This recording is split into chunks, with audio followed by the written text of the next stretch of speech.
They are basically... Honorable KJ. You are doing a very good job.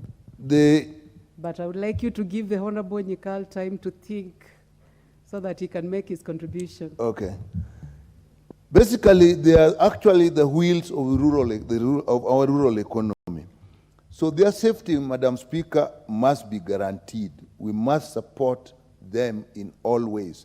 They are actually not only neglected in terms of security, but even in terms of health, in terms of insurance, even in the transport industry itself. Whereas the police may think that by going lenient on Bodaboda people, they are actually supporting them. In fact, they are a great danger to their health. These people suffer great health problems through the industries. You go to, the members said, they actually are wards in every hospital for Bodaboda people, and they have no insurance. Many of them do not have insurance.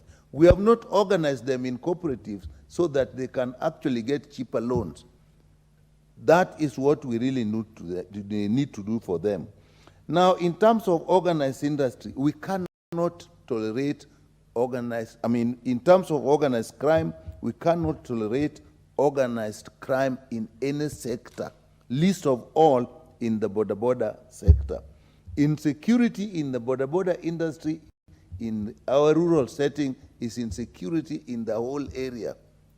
What if they decide to take the law into their own arms and organize themselves, which they can do? Sometimes they are even accused of that. So we must make sure that the Bodaboda industry is actually protected.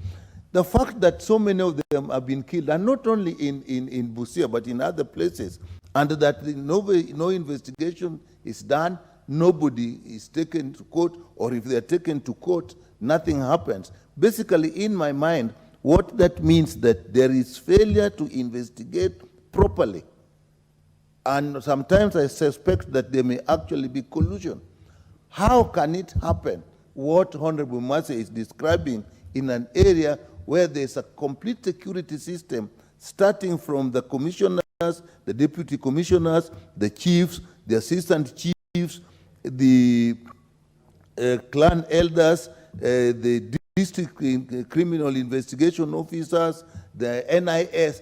In that setting, how is it possible that this thing will happen and nobody can really put a finger on it? It just reminds you of the issue like Shakahola. So, Madam Speaker, I think the security system must come up not only in Busia, but across the country to protect the Bodaboda people, to protect all the people that are in this industry.